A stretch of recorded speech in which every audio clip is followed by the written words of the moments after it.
and welcome to the second part of the story. I went shopping this morning and tried to find some peaches, but I found a nectarine instead, so that will have to do. So, the first part of the story was a bit sad, so I'm hoping today it might cheer up and there might be some good news for James. One day, Spiker and Sponge found James sitting in the woodpile, staring at his brochure. Outraged to see it, Spiker snatched it from his hands. "How dare you even dream of leaving here?" she shrieked. "This is the only home you'll ever have because no one else would tolerate a worthless little thing like you. So get back to those foolish dreams out of your head and get back to work." Aunt Sponge ripped the brochure into tiny pieces and tossed it into the wind. James was beginning to doubt he would ever see the city where dreams can come true. At the end of the day, after James had finished all his chores, he lumbered into the kitchen to have his dinner, only to find that the greedy Spiker and Sponge had eaten it all themselves. The only thing they had saved for him was a pile of fish heads. But James spotted a bag of potato crisps in the rubbish bin. He quickly collected it and dashed upstairs before they could see what he'd taken. He hurried into his tiny room, plopped down on his bed and ripped into the bag. Only crumbs remained, but James was so famished he licked the bag clean.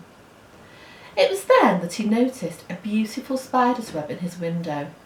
James climbed on his little wooden chair and tenderly offered it his hand for the spider to crawl on. "My name is James," he told the colourful spider as he set her down on the chair.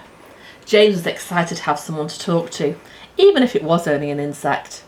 He lifted a plank in the floor, revealing a secret hiding space for all the things he had found in the garden. Crayons, bits of paper, some string. He even had the candle from his birthday cake. He emptied the crayons onto the floor and proceeded to draw a picture for the spider as he told her of that magical city across the ocean. A city that seemed so very far away. It seemed foolish to even dream about it anymore. But dream he did, about people who were kind and called him by his name and accepted him as one of their own. That's all he really wanted, a place where he belonged. He folded up his drawing into a tiny paper balloon, stepped to his open window and set it adrift on the night sky. "Ah, spider!" James bolted awake to find Aunt Spiker shrieking in horror and swatting at the spider's web with her fly swatter. "Kill it!" she screamed. "Kill it!" James leapt out of bed and scooped the helpless spider into his hands before his bony aunt could strike a lethal blow. He bolted for the door just as Aunt Sponge entered with her hissing insect spray. She blasted James in the face. He crashed into her and the two of them tumbled down the stairs. James jumped to his feet and ran as fast as he could out of the door, down the hill, all the way to the stone wall that surrounded the house. There, he found a small opening at the base of the wall, where he set the spider free. "Go on," he urged. "Get out of this place. Get as far from this place as you possibly can."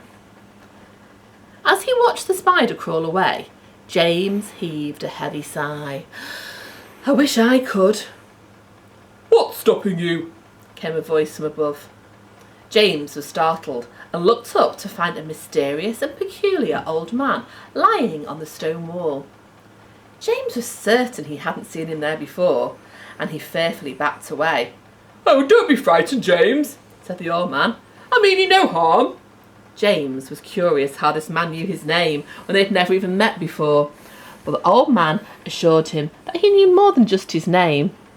"What would you say if I was to tell you all the answers to all your problems are right here in this little bag?" The old man extended his hand, and there, sitting in the palm, was a tiny paper balloon with a crayon-scrawled drawing of New York on it. It was the very balloon James had set sail from his window the night before. "Go on, have a look inside," said the man as he opened his bag a little bit wider. James peered in, and much to his amazement, he saw a squirming mound of, well, it was hard to tell exactly what they were. They glowed brightly and looked like green curly worms. The old man said that they were magic, and if James took the bag, marvellous things would happen. "You'll never be miserable again," the old man added. "And you are miserable, aren't you?" James was miserable, but he was also hesitant. So many questions filled his head.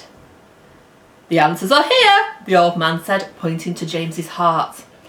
"And the magic is in here," he said. He held the bag right up to James's nose. "So, what will it be?" More than anything, James wanted to believe that there was still a little magic left in the world.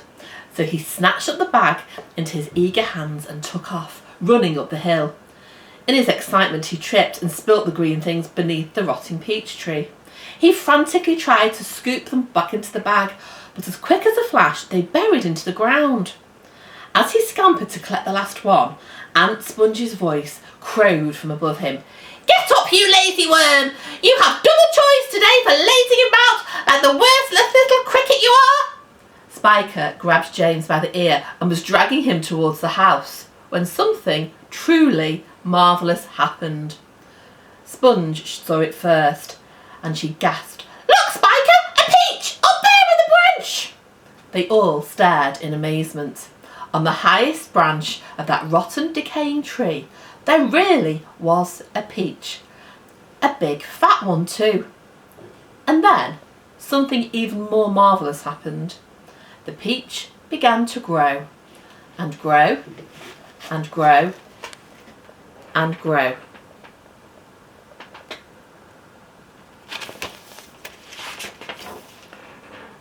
Within moments, it was the size of a small house.